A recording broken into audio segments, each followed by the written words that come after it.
నమస్కారం, బే న్యూస్ కి స్వాగతం. నేను మీ మహంతి. ముందుగా నాటి ముఖ్యాంశాలు. సీఎం చంద్రబాబు నేతృత్వంలో ప్రారంభమైన కలెక్టర్ల సమావేశంలో పాల్గొన్న CM Chandrababu, deputy CM Pawan కళ్యాణ్లు ప్రభుత్వ ప్రాధాన్యతలను కలెక్టర్లకు వివరించిన సీఎం. ఎన్టీఆర్ జిల్లా ఇబ్రహీంపట్నంలో అక్రమ రేషన్ బియ్యం పట్టివేత, 25 టన్నుల బియ్యాన్ని స్వాధీనం చేసుకున్న పోలీసులు, నిందితులపై ఎఫ్ఐఆర్ నమోదు. పెనుమాక శ్రీ వైష్ణవి మహాదివ్యక్షేత్రం కమిటీ సభ్యులకు సందడి కార్యక్రమం నిర్వహణ. ప్రతి ఒక్కరూ కొంత సమయాన్ని ఆధ్యాత్మిక చింతన కోసం కేటాయించాలని పలువురు భక్తులు వెల్లడి. భగవత్ అనుగ్రహం లేకపోతే ఎవరు ఏమీ సాధించలేరని సూచన. నేడు సీఎం చంద్రబాబు వరుస సమీక్షలను నిర్వహించనున్నారు. ఉదయం 10 గంటల నుంచి రాత్రి 8 గంటల వరకు శాఖల వారీగా అధికారులతో సమావేశమయ్యారు. కలెక్టర్లను ఉద్దేశించి CM Chandrababu, deputy CM Pawan కళ్యాణ్లు మాట్లాడారు. నేడు ఏపీ సీఎం చంద్రబాబు వరుస సమీక్షలతో బిజీగా గడపనున్నారు. ఉదయం 10 గంటల నుంచి రాత్రి 8 గంటల వరకు శాఖల వారీగా అధికారులతో సమావేశమయ్యారు. ఉదయం 10 గంటలకు కలెక్టర్లతో భేటీ అయ్యారు. కలెక్టర్ల సదస్సులో ప్రారంభోత్సవం చేశారు. సిసిఎల్ఏ జయలక్ష్మి, సిఎస్ నీరబ్ కుమార్ ప్రసాద్ కలెక్టర్లను ఉద్దేశించి CM, deputy CM Pawan Kalyan, revenue శాఖ మంత్రి మాట్లాడారు. ఆ తర్వాత ప్రాధాన్యతను బట్టి ముందుగా వ్యవసాయం, వాటి అనుబంధ రంగాలు, ఆక్వా, అటవీ శాఖలపై సమీక్ష జరిపారు. అనంతరం గనులు, నీటి వనరులు, పరిశ్రమలు, రవాణా, విద్యుత్, పెట్టుబడులు, మౌలిక సదుపాయాల కల్పనపై చర్చించారు. ఆ తర్వాత గనులు, నీటి వనరులు, పరిశ్రమలు, రవాణా, విద్యుత్, పెట్టుబడులు, మౌలిక సదుపాయాల కల్పనపై సమీక్ష జరిపారు. లంచ్ తర్వాత పాఠశాల, ఉన్నత విద్య, నైపుణ్యాభివృద్ధి, సంక్షేమ శాఖలు, పౌర సరఫరాల శాఖ, వైద్యారోగ్య, పురపాలక శాఖలపై చర్చించనున్నారు. చివరిగా రెవెన్యూ, ఎక్సైజ్ శాఖలు, శాంతి భద్రతలపై సమీక్ష చేయనున్న సీఎం సాయంత్రం ఎస్పీలతో శాంతి భద్రతలపై చర్చించనున్నారు. సమావేశానికి మంత్రులు, కలెక్టర్లు, హెచ్ఓడీలు మినహా ఎవరికీ అనుమతి లేదని స్పష్టం చేశారు. సీఎం, డిప్యూటీ సీఎం, పేషీ అధికారులు, సిబ్బంది, రెవెన్యూ, హోంశాఖల మంత్రులు, డీజీపీ, సీఎస్ సిబ్బంది మినహా మరెవరూ కలెక్టర్ల సదస్సు సమావేశ హాల్కు అనుమతి లేదని చెప్పారు. కలెక్టర్లు, ఎస్పీలు సంబంధిత ప్రెజెంటేషన్లు వారే తెచ్చుకోవాలని సూచించారు. నిర్దేశిత పార్కింగ్ ప్రదేశాల్లో మాత్రమే వాహనాలు పెట్టుకోవాలని సూచనలు చేశారు. కలెక్టర్స్ కాన్ఫరెన్స్ కి మీకు అందరికి స్వాగతం. ఇది ఒక హిస్టారికల్ కాన్ఫరెన్స్. ఎప్పుడు కూడా ఎప్పటికప్పుడు ఒక లక్ష్యాలను నిర్దేశించుకుని తద్వారా ముందుకు పోవాల్సిన అవసరం ఉంది. నేను ఈరోజు కొత్తగా ఈ కాన్ఫరెన్స్లు పెట్టడం లేదు. 95లో నేను ముఖ్యమంత్రి అయినప్పటి నుంచి ఇది 4th టైం సీఎం అయిన తర్వాత విధిగా కలెక్టర్స్ కాన్ఫరెన్స్లు పెట్టి ఏం చేయాలనేది ఒక డైరెక్షన్ ఇవ్వడం కానీ కలెక్టివ్ రెస్పాన్సిబిలిటీ గుర్తు చేస్తూ ముందుకెళ్ళాం. గత ప్రభుత్వం నుంచి మాకు థ్రెట్స్ కానీ, ఇంక్లూడింగ్ కుటుంబ సభ్యుల మీద దాడులు కానీ ఇవన్నీ అనుభవించి వచ్చామంటే, ఇంత భరించి మేము ఎందుకు వచ్చామంటే వ్యవస్థల్ని బతికించాలనే చెప్పు. గత ప్రభుత్వం కళ్ళ ముందే మీలాగా చదువుకొని సివిల్ సర్వీసెస్లోకి వచ్చి మీరు ఎంత కష్టపడి ఐఏఎస్లు చదివి ఉన్నాళ్ళు, ఎంత పోటీ పడి లక్షలాది మంది పోటీ పడితే a handful of collectors would come out and emerge. NTR జిల్లా ఇబ్రహీంపట్నం రింగ్ రోడ్ వద్ద అక్రమంగా తరలిస్తున్న రేషన్ బియ్యాన్ని పోలీసులు పట్టుకున్నారు. వారి వద్ద నుంచి 25 టన్నుల బియ్యాన్ని అదుపులోకి తీసుకుని నిందితుల్ని అరెస్ట్ చేసి లారీతో సహా పోలీస్ స్టేషన్ కు తరలించారు. లారీ ఓనర్ ని విచారించి అదుపులో తీసుకుంటామని పోలీసులు వెల్లడించారు. అక్రమంగా తరలిస్తున్న రేషన్ బియ్యాన్ని ఇబ్రహీంపట్నం పోలీసులు ఆదివారం అదుపులోకి తీసుకున్నారు. ఇందుకు సంబంధించి పోలీసులు తెలిపిన వివరాల ప్రకారం గుంటూరు జిల్లా మంగళగిరి సమీపంలోని పెదవడ్లపూడి గ్రామం నుంచి మధ్యప్రదేశ్ కు 25 టన్నుల బియ్యం లారీలో వెళ్తుందని పోలీసులకు సమాచారం వచ్చింది. ఈ మేరకు ఇబ్రహీంపట్నం రింగు కూడల్లో ఆదివారం సాయంత్రం తనిఖీలు చేపట్టగా అటుగా వెళ్తున్న ఓ లారీని ఎస్ఐ అనుష అడ్డగించి డ్రైవర్ రాజా సాహెబ్ ను ప్రశ్నించారు. అయితే అతడు పొంతనలేని సమాధానం చెప్పడంతో అనుమానం వచ్చిన పోలీసులు లారీని ఇబ్రహీంపట్నం స్టేషన్ కు తరలించారు. లారీలో ఉన్నది చౌక బియ్యంగా డిప్యూటీ తహసీల్దార్ బి రామకృష్ణ నిర్ధారించారు. పోలీసులు కేసు నమోదు చేసి డ్రైవర్ ను అదుపులోకి తీసుకున్నారు.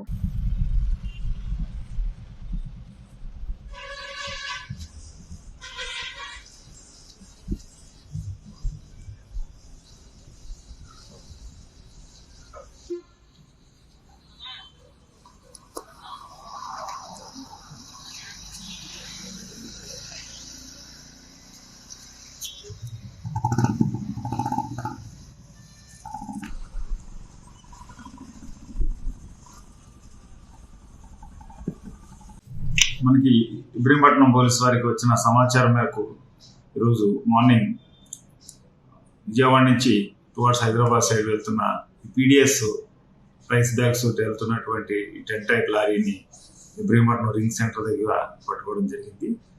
దానిలో ఆ డ్రైవర్ని కూడా అదుపులోకి తీసుకోవడం జరిగింది. ఈ స్టాక్ ఎవరిదనేది పూర్తి స్థాయిలో దర్యాప్తు చేస్తున్నాం. ముందుగా దానిపై కేసు నమోదు చేసి దర్యాప్తు చేస్తాం. ఇది ఎంతమంది అదుపులోకి తీసుకున్నారు సార్? ఇది ఎక్కడి నుంచి ఎక్కడికి వెళ్తుంది సార్? ఇది వీళ్ళు చెప్పిన సమాచారం మేరకు ఇది టువార్డ్స్ గుంటూరు డిస్టిక్ నుంచి హైదరాబాదు తర్వాత మహారాష్ట్ర వరకు వెళ్తుందని చెప్తున్నారు. దీని ఓనర్ ఎవరు అనేది గుంటూరులో ఉన్నారట. అవన్నీ కూడా మనకి పూర్తి సమాచారం తీసుకుంటాం. ఎన్ని క్వింటాల్ సార్ మొత్తం? ఇది 500 బస్తాలు ఉన్నాయండి. ఒక్కొక్క బ్యాగ్ 50 kgs. ప్రతి ఒక్కరూ కొంత సమయాన్ని ఆధ్యాత్మిక చింతన కోసం కేటాయించాలని పెనుమాక శ్రీ వైష్ణవి మహాదివ్యక్షేత్రం ప్రధాన కార్యదర్శి డి శ్రీనివాస్ అన్నారు. ఏదైనా చేయాలంటే భగవంతుని తరువాతేనని, భగవంతుని అనుగ్రహం లేకపోతే ఎవరూ ఏమీ సాధించలేరని చెప్పుకొచ్చారు. బందర్ రోడ్ ఎస్ఎస్ కన్వెన్షన్ హాల్లో శ్రీ వైష్ణవి మహాదివ్యక్షేత్రం కమిటీ సభ్యులకు సందడి కార్యక్రమాన్ని నిర్వహించారు. ఈ సందర్భంగా దివ్యక్షేత్రం ప్రధాన కార్యదర్శి డి శ్రీనివాస్ మాట్లాడుతూ పెనుమాకలోని శ్రీ వైష్ణవి మహాదివ్యక్షేత్రంలో తిరుమల తిరుపతి దేవస్థానంలో స్వామివారికి నిత్యం నిర్వహించే నిత్య పూజలను ఈ క్షేత్రంలో నిర్వహిస్తున్నట్లు వివరించారు. త్వరలో దివ్యక్షేత్రం పక్కనే ఉచిత అన్నదాన కేంద్రము, విశ్రాంతి భవనం తదితర వాటిని నిర్మించేందుకు ప్రణాళికలు సిద్ధం చేసినట్లు తెలిపారు. అతి త్వరలో దివ్యక్షేత్రం తరపు నుండి సుమారు 1500 మంది భక్తుల్ని అయోధ్య రామాలయానికి తీసుకువెళ్లేందుకు చర్యలు చేపట్టినట్లు తెలిపారు. క్షేత్రం కమిటీ అధ్యక్షుడు చలువాది మల్లికార్జునరావు మాట్లాడుతూ భక్తులు ఈ దివ్యక్షేత్రాన్ని ఒకసారి దర్శించుకుని తరించాలన్నారు. ఆలయానికి వచ్చిన భక్తులు మరోసారి వారే స్వచ్ఛందంగా వస్తారన్నారు. చాంబర్స్ మాజీ అధ్యక్షుడు విద్యాధర్రావు మాట్లాడుతూ శ్రీవారి సన్నిధిలో నిత్యం జరిగే పూజలు శ్రీ వైష్ణవి దివ్యక్షేత్రంలో జరుగుతున్నాయన్నారు. భక్తులు ఒకసారి స్వామివారిని దర్శించుకుంటే సకల శుభాలు కలుగుతాయన్నారు. ప్రముఖ ఆడిటర్ పెనుగొండ సుబ్బరాయుడు మాట్లాడుతూ దివ్యక్షేత్రాన్ని దర్శించుకున్న భక్తులకు గొప్ప అనుభూతి కలుగుతుందన్నారు. భగవంతుని మీద విశ్వాసం ప్రతి ఒక్కరికి ఉంచాలన్నారు.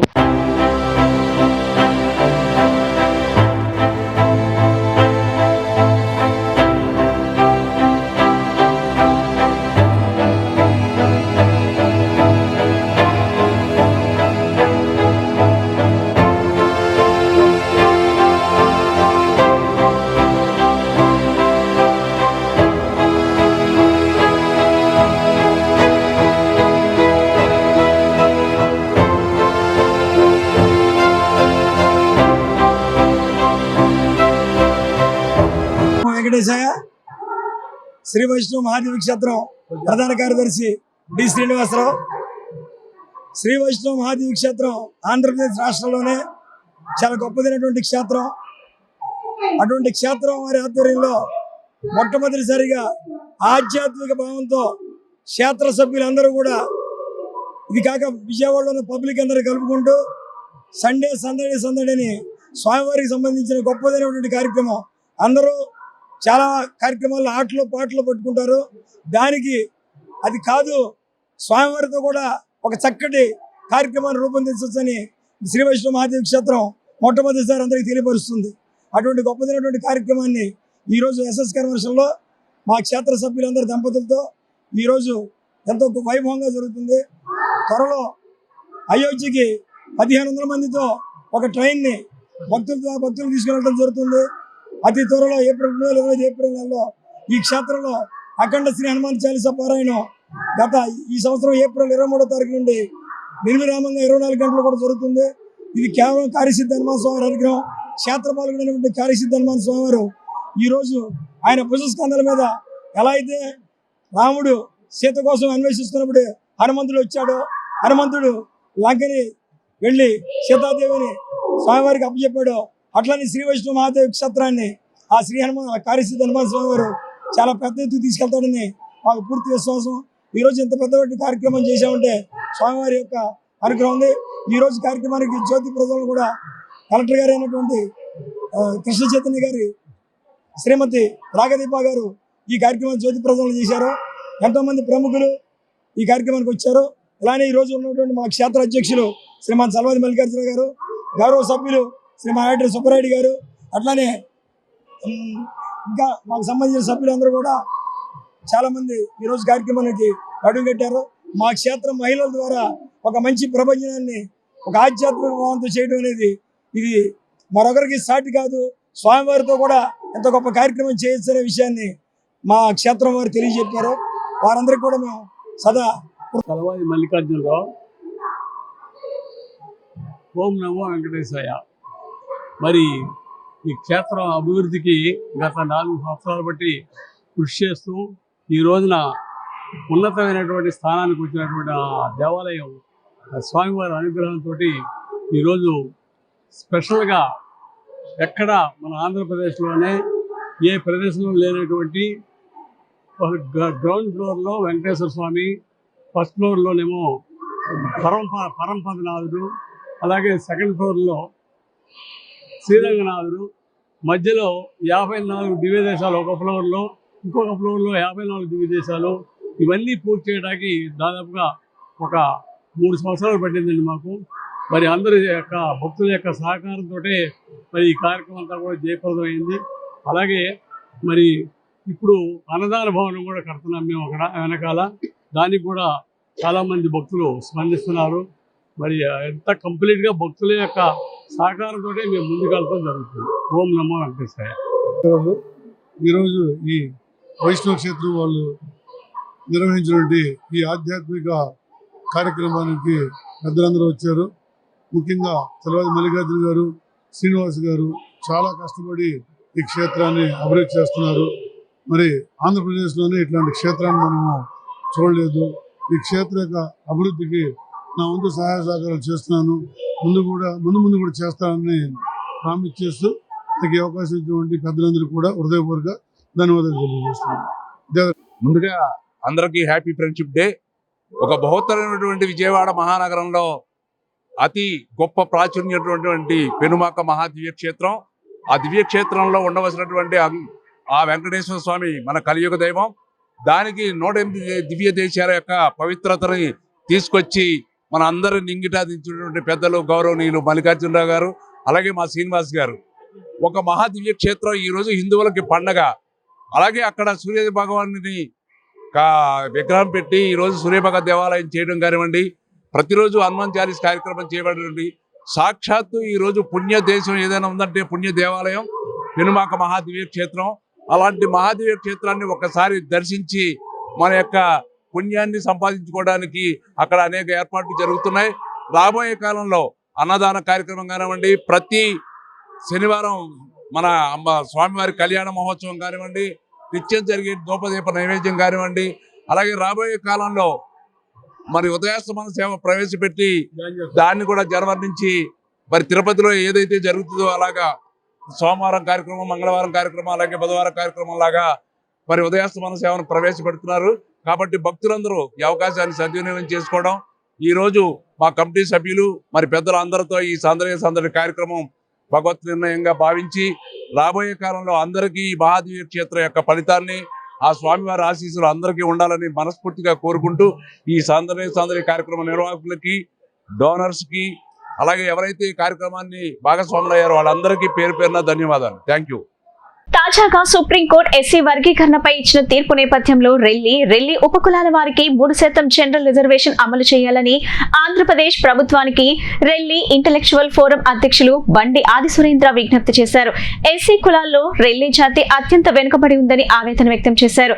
3% రిజర్వేషన్ ఇస్తేనే రెల్లి జాతి మిగతా ఎస్సీ కులాలతో పాటు అభివృద్ధి చెందుతుందని, ప్రభుత్వం 3% రిజర్వేషన్ కల్పించేలా చర్యలు తీసుకోవాలని విజ్ఞప్తి చేశారు. ఆదివారం చిట్టినగర్ లో మీడియా సమావేశంలో ఆయన మాట్లాడుతూ ఎస్సీ కులాల్లో రెల్లి జాతి అత్యంత వెనుకబడి ఉందని ఆవేదన వ్యక్తం చేశారు. గతంలో 1999 నుంచి 2004 వరకు ఉన్న ఎస్సీ వర్గీకరణలో దళితుల్లో అట్టడుగున ఉన్న రెల్లి జాతికి సంబంధించిన 12 ఉపకులాలు వారికి ఏ గ్రూపును కేటాయించి 1% రిజర్వేషన్ కల్పించారని, అది కూడా మహిళలకు మాత్రమే కేటాయించినందువలన వారు లేనందున అది బి గ్రూప్ కు చెందేలా రోస్టర్ విధానంలో వర్గీకరణ చేయటం జరిగిందన్నారు. దీనివలన రెల్లి కులస్తులు ఎంతో భవిష్యత్తులో భవిష్యత్తును నష్టపోవడం జరిగిందని ఆవేదన వ్యక్తం చేశారు.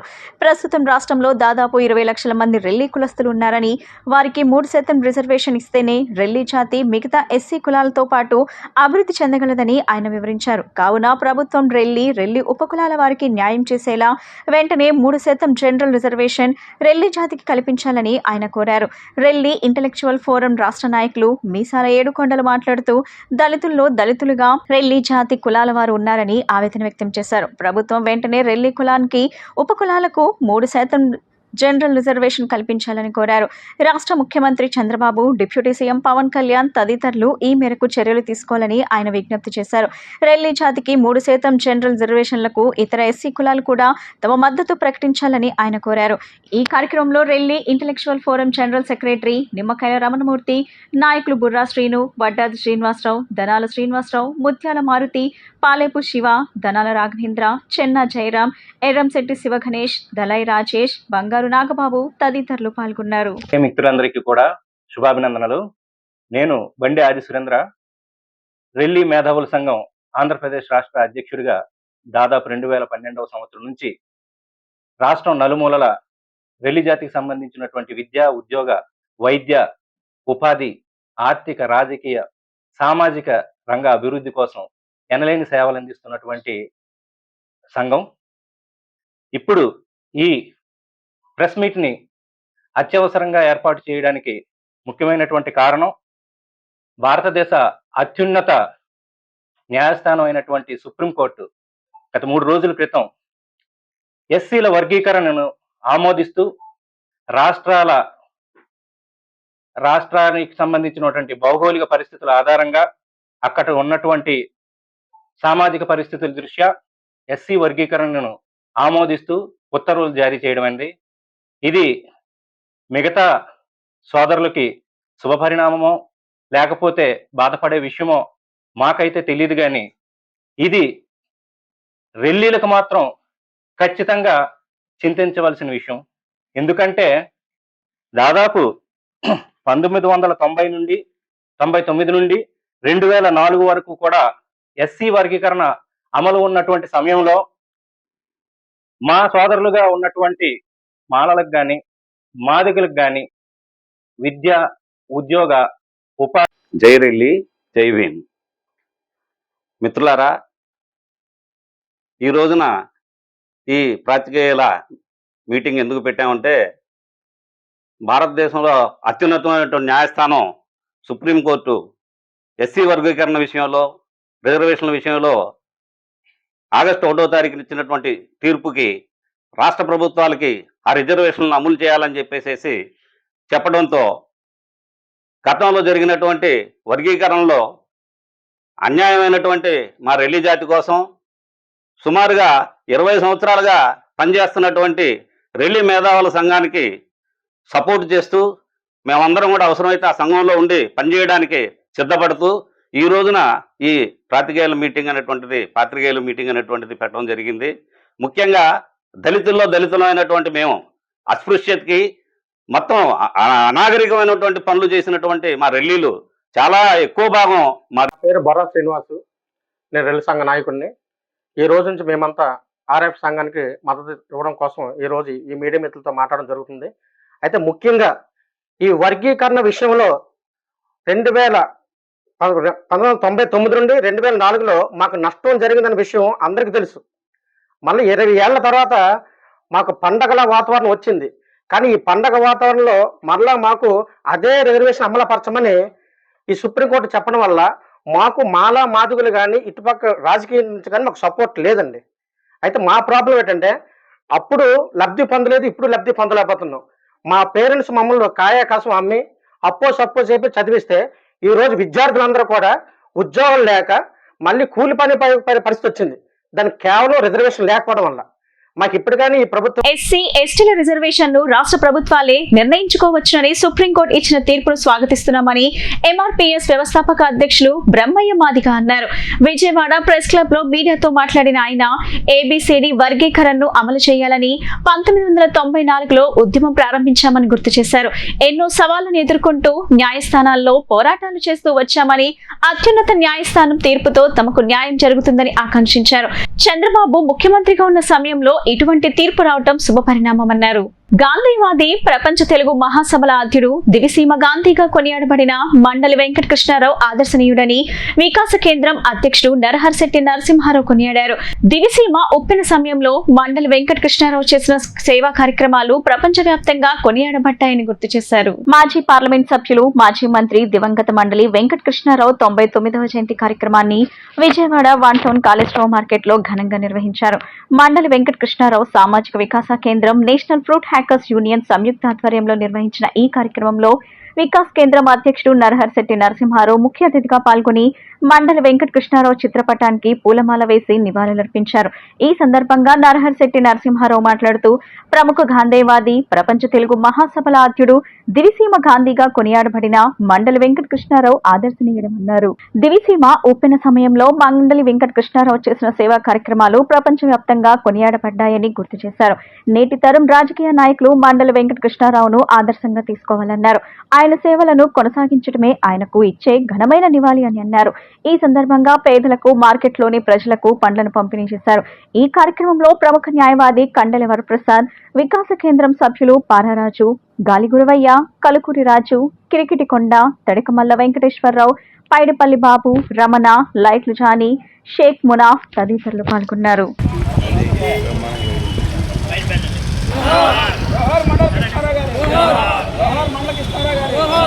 ప్రముఖ గాంధీవాది మండలి వెంకట కృష్ణారావు గారు, ప్రపంచ మహాసభల రూపకల్పన శిల్పి మండలి వెంకట కృష్ణారావు గారు, తెలుగు డాక్టర్ మండలి వెంకట కృష్ణారావు గారు, మాజీ పార్లమెంట్ సభ్యులు మండలి వెంకట కృష్ణారావు గారు, మాజీ మంత్రివర్యులు మండలి వెంకట కృష్ణారావు గారు, దివిసీమ గాంధీ మండలి వెంకట కృష్ణారావు గారు, చాలా కంటే ఈరోజు ప్రముఖ గాంధీవాది, పేద బడుగు బలహీన వర్గాల ఆశాజ్యోతి, సేవా తత్పరుడు, ప్రపంచ తెలుగు మహాసభల్లో మొట్టమొదటిసారిగా ఆయన విద్యాశాఖ, సంస్కృతి శాఖ మంత్రిగా ఉండగా ప్రవేశపెట్టినటువంటి మండలి వెంకట కృష్ణారావు గారు అతి చిన్న వయసులోనే పార్లమెంటు సభ్యునిగా, ముగ్గురు ముఖ్యమంత్రుల దగ్గర పివి నరసింహరావు, కోట్ల విజయభాస్కర్ రెడ్డి గారు తదితర ముఖ్యమంత్రుల దగ్గర రాష్ట్ర మంత్రిగా,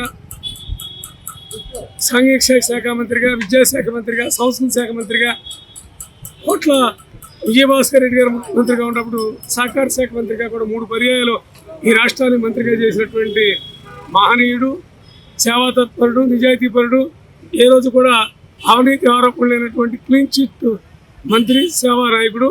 ఆనాడు 1977లో నవంబర్లో వచ్చినటువంటి 1930లో యావత్ దివిసీమ హతాల కుతాలం అయిపోయి దాదాపు 10,000 మంది జన నష్టం, పశు నష్టం అన్నీ కూడా జరిగితే ఆనాడు జాతీయ అంతర్జాతీయ సంస్థను తీసుకొచ్చి దానిని దివిసీమగా చేసినటువంటి మహనీయుడు మండలి వెంకట కృష్ణారావు గారి యొక్క 99వ జయంతిని పురస్కరించుకుని మండలి వెంకట కృష్ణారావు గారి సామాజిక వికాస కేంద్రం ఆధ్వర్యంలోను, మరి Vijayawada the national fruit hackers union సంయుక్త ఆధ్వర్యంలో ఇవాళ ఆయన యొక్క 99వ జయంతి కార్యక్రమాన్ని ఇక్కడ చేయటం చాలా ఆనందంగా ఉంది.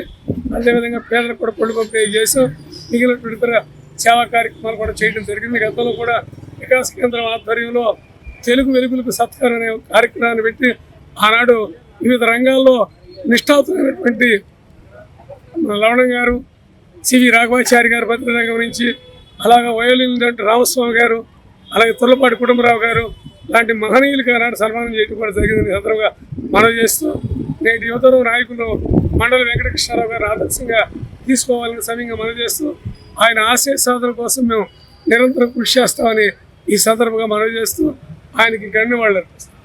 రాష్ట్రంలో బీసీలు ఎన్నికల్లో పోటీ చేసినప్పుడు కొన్ని బీసీ సంఘాలు స్వతంత్రంగా వ్యవహరించకుండా కుల రాజకీయ పార్టీలకు మద్దతు ఇచ్చాయని ఆంధ్రప్రదేశ్ బీసీ ఐక్యవేదిక నరేంద్ర నాయుడు విమర్శించారు. బీసీలను ఐక్యం చేసి వారిలో పోరాట పటిమ పెంచి రిజర్వేషన్ల కుల జనగణన వర్గీకరణ కోసం పోరాటం చేయాలన్నారు. విజయవాడ గాంధీనగర్ ప్రెస్ క్లబ్ నందు స్వతంత్ర బీసీ ఉద్యమం లక్ష్యంగా రౌండ్ టేబుల్ సమావేశాన్ని నిర్వహించారు. రాష్ట్రంలోని బీసీ సంఘాల ప్రతినిధులు, మేధావులు, ఉద్యమకారులు, మహిళలు ఈ రౌండ్ టేబుల్ సమావేశంలో పాల్గొన్నారు. అనంతరం మీడియాతో మాట్లాడుతూ బీసీలను ఐక్యం చేసి వారిలో పోరాట పటిమ పెంచి రిజర్వేషన్లు, కుల జనగణన వర్గీకరణ కోసం పోరాటం చేయాలన్నారు. ఇప్పటికైనా ఆధిపత్య కులాల రాజకీయ అధికారానికి కట్టబెట్టే విధంగా పనిచేస్తున్నారని విమర్శించారు. బీసీ బలమైన స్వతంత్ర ఉద్యమాన్ని నిర్మించుకుందామని రౌండ్ టేబుల్ సమావేశంలో సభ్యులు ముక్తకంఠంతో చెప్పారన్నారు. ఒక బలమైన శక్తి నిర్మాణాన్ని చేపట్టకపోతే ఆధిపత్య కులాలకు రాజ్యాధికారం చేతులారా అప్పజెప్పినట్లవుతుందన్నారు. విజయవాడ నగరంలోని ప్రెస్ క్లబ్లో స్వతంత్ర బీసీ ఉద్యమం లక్ష్యముగా రౌండ్ టేబుల్ సమావేశం జరుగుతున్నది. రాష్ట్రంలోని బీసీ సంఘాల ప్రతినిధులు, ఉద్యమకారులు, ప్రముఖులు, మేధావులు, మహిళలు, యువతీ యువకులు ఈ రౌండ్ టేబుల్ సమావేశంలో పాల్గొంటూ ఉన్నారు. రమణయ్య గారు పెద్దవారు, పివి రమణయ్య గారు, నమ్మి అప్పారావు గారు విజయవాడ పెద్దవారు, వీరవల్లి శ్రీనివాసరావు గారు ఆర్గనైజేషన్ బాగా నడుపుతున్నారు. మహిళలు అందరూ వచ్చారు. మిత్రులారా, ఈ రోజున రాష్ట్రంలో స్వతంత్ర బీసీ ఉద్యమం యొక్క ఆవశ్యకతని రాష్ట్రంలో ఉన్న బీసీ ప్రజలందరూ కూడా చాలా పెద్ద ఎత్తున గుర్తిస్తూ ఉన్నారు. ఎందుకంటే ఇటీవల జరిగిన ఎన్నికల్లో కొన్ని ప్రముఖ బీసీ సంఘాలు స్వతంత్రంగా వ్యవహరించకుండా, ప్రత్యామ్నాయ రాజకీయ దృక్పథంతో వ్యవహరించకుండా స్వతంత్రంగా నిలబడ్డ పోటీ చేసిన బీసీ అభ్యర్థుల్ని బలపరచడం కాకుండా ఆధిపత్య కులాలకు చెందినటువంటి రాజకీయ పార్టీల గెలుపునకి, వాళ్ళ విజయాలకి బహిరంగంగా ప్రకటనలు, కార్యక్రమాలు, సభలు, సమావేశాలు ఇలాంటివన్నీ కూడా జరిపి చివరికి వాళ్ళ జెండాలు కూడా మోసేటటువంటి స్థితికి కొన్ని సంఘాలు వచ్చాయి. ఈ రకమైనటువంటి వ్యవహార శైలి బీసీ ఉద్యమానికి భవిష్యత్తులో 56% ఉన్నటువంటి బీసీల రాజ్యాధికారానికి నష్టం కలిగిస్తుంది. బీసీలను ఐక్యంగా ఉంచి పోరాట పటిమని పెంచి రిజర్వేషన్లు, కులాల జనగణన, ఈరోజు అనేక బీసీ సంఘాలు, మిత్రులు, మహిళలు, బీసీ ఉద్యమంలో పనిచేసినటువంటి వారందరూ కూడా స్వతంత్ర బీసీ ఉద్యమాన్ని ముందుకు తీసుకురావాల్సిన ఆవశ్యకత ఎంతైనా ఉందని చెప్పి గత 2 నెలల నుండి ఎలక్షన్ అయ్యే దగ్గర నుండి కూడా మరి ప్రముఖంగా చర్చించుకొని ఈరోజు ఈ రౌండ్ టేబుల్ సమావేశం అనేది ఏర్పాటు చేసుకోవడం అనేది జరిగింది. దీంట్లో భాగమే మహాత్మా జ్యోతిరామ్ పూలే భావజాలాన్ని ముందుకు తీసుకెళ్లే దాంట్లో ఒక అంశంగాను, అట్లాగే ప్రత్యామ్నాయ రాజకీయం అనేది ఆవశ్యకత ఎంతైనా ఉంది. రాజ్యాధికార దిశలోకి వెళ్ళాలంటే బీసీ స్వతంత్ర వేదిక అనే దాన్ని గ్రామాన్న మనం ముందుకు తీసుకెళ్లాల్సిన అవసరం ఉందని చెప్పి రౌండ్ టేబుల్ సమావేశంలో అనేక అంశాలు మాట్లాడడం జరిగింది. ఈ అంశాల్లో ఒక మేనిఫెస్టోని తయారు చేసుకొని స్వతంత్ర బీసీ చైతన్య ఉద్యమాన్ని ముందుకు తీసుకెళ్తామని చెప్పి బీసీ ఉద్దేశంతో మేమంతా కూడా కృషి చేయడం జరుగుతుంది. దానిలో భాగంగానే ఈరోజు విజయవాడ పట్టణంలో మన వైకే గారి ఆధ్వర్యంలో ఈ రౌండ్ టేబుల్ సమావేశం నిర్వహించడం జరిగింది. దీనికి పెద్ద ఎత్తున దాదాపు 26 జిల్లాల్లో 20 జిల్లాల నుంచి ప్రతినిధులు కూడా ఇక్కడికి రావడం జరిగింది. వీరంతా కూడా ఏకదాటిపైకి వచ్చి స్వతంత్ర బీసీ ఉద్యమ నిర్మాణానికి వారందరూ కూడా మద్దతు తెలియజేయడం జరిగింది. అదేవిధంగా దీనికి కావాల్సిన విధి విధానాలు కూడా మేము ఇప్పుడు నిర్ణయించుకుని మీ అందరూ కూడా లంచ్ తర్వాత ఈ విధి విధానాలు, అదేవిధంగా నిర్మాణము, కమిటీ ఎలా ఉండాలన్నది దాని మీద కూడా మేము డిస్కస్ చేసుకుని స్వతంత్ర బీసీ ఉద్యమ నిర్మాణానికి ఒక కమిటీ కూడా మేము ఒక కోర్ కమిటీ కూడా మేము ఈరోజు ఏర్పాటు చేయడం జరిగింది. దీనికి ఇప్పుడు కొంతమంది సభ్యులు రావడం జరిగింది. దీన్ని ప్రతి జిల్లాకి తీసుకెళ్ళి అక్కడ ఉన్న సంఘాలతోటి కూడా మేము సంప్రదించి వాళ్ళందరినీ కూడా రాబోయే కాలంలో అందరినీ కూడా చిన్న చిన్న సంఘం నుండి పెద్ద సంఘం వరకు ఎవరైనా కానీ స్వతంత్ర బీసీ ఉద్యమానికి సహకరించే వాళ్ళందరినీ కూడా ఈ సంఘంలో సభ్యులుగా చేర్చుకుని దీన్ని మరింత బలోపేతం చేసి రాబోయే కాలంలో బలమైన స్వతంత్ర బీసీ ఉద్యమం నిర్మాణం చేసి దాని ద్వారా స్వతంత్ర రాజకీయ పార్టీ నిర్మాణానికి కూడా ఈ వేదిక పనిచేస్తుందని ఏ ఒక్క కెమికల్ మందులనేది వాడకుండా సహజ సిద్ధమైన ఎరువుల కింద సహజ సిద్ధమైన పంటలను పండిస్తామని సిటీ ఆఫ్ టెర్రస్ గార్డెనింగ్ ప్రధాన సలహాదారుడు సరోజ్ ఖాన్ తెలిపారు. ప్రస్తుతం విజయవాడలో 2000కు పైగా ఇలా ఆరోగ్యకరమైన పంటను తమ తమ మిద్దెలపై పండించుకుంటున్నారని తెలియజేశారు. నగరంలో పండించే వారి కోసం 5 గ్రూప్స్ వాట్సాప్లో సలహాలు సూచనలకు ఇస్తున్నామని పేర్కొన్నారు. విజయవాడ కొత్త ప్రభుత్వాసుపత్రి సమీపంలో పరిటాల ఓంకార్ కళ్యాణ మండపం నందు సిటీజీ టెర్రస్ గార్డెనింగ్ అసోసియేషన్ సమావేశం నిర్వహించడం జరిగింది. ఈ సమావేశంలో సిటీ ఆఫ్ టెర్రస్ గార్డెనింగ్ ప్రధాన సలహాదారుడు సరోజ్ ఖాన్ మాట్లాడుతూ 2019లో శ్రీనివాస్ హారికర చేతులపై స్థాపించబడిన సిటీ ఆఫ్ టెర్రస్ గార్డెనింగ్ ఈ రోజుకి 70,000 సభ్యులుగా ఈ సొసైటీ ఏర్పడిందన్నారు. ప్రస్తుత ఆరోగ్య పరిస్థితుల్లో పంట సమాజానికి ఎంతో అవసరమని చెప్పుకొచ్చారు. తమ ఆరోగ్యకరమైన ఆహారం కోసం తమ ఇంటి మేడలపై వివిధ రకాల పంటలు, కాయగూరలు, ఆకుకూరలు ఆయా ప్రదేశంకి అనుగుణంగా పండించే విధంగా ఈ సొసైటీ ద్వారా సూచనలు ఇస్తామని చెప్పారు. ఏపీ, తెలంగాణ మొత్తంగా 40,000కు పైన మిద్దెలపై పండిస్తున్నారని అన్నారు. మిద్దెలపై వివిధ రకాల పంటలు, కూరగాయలు ఎలా పండించాలి, సందేశాలు, సలహాలు వంటి నివృత్తికి వాట్సాప్ గ్రూప్ లో తీర్చడం జరుగుతుందని తెలియజేశారు. ఏపీ, తెలంగాణలో 70 వాట్సాప్ గ్రూపులతో పంట పండించుపై సలహాలు, సూచనలు ఇవ్వడం జరుగుతుందని వివరించారు. నా పేరు Rupineni Kanti, advisor for city of terrace gardens. మిద్దె తోటల పెంపకందారుల సంఘానికి ప్రాథమికంగా మొదటి నుంచి కూడా నేనే సలహాదారుడిగా ఉంటున్నాను. ఈ మిద్దె తోట ఈ రోజున ఇంత స్థాయికి రావడానికి ప్రధానమైనటువంటి కారకులు హరకర శ్రీనివాస్ గారు, సుప్రీంకోర్టు అండ్ హైకోర్టు లాయర్ గారు. ఎంతో కష్టపడి ఒక చిన్న ఆలోచన చేశారు. ఆయన మనం ఎందుకు మన పంటలు మనం పండించుకోలేము అని ఒక చిన్న ఆలోచన చేశారు. ఈ ఆలోచన చేసిన దాని మీదే సోదరి సరోజి గారి సహకారంతో, మరికొంతమంది మిత్రుల సహకారంతో ఒక వాట్సాప్ గ్రూప్ స్టార్ట్ చేయడం అయింది.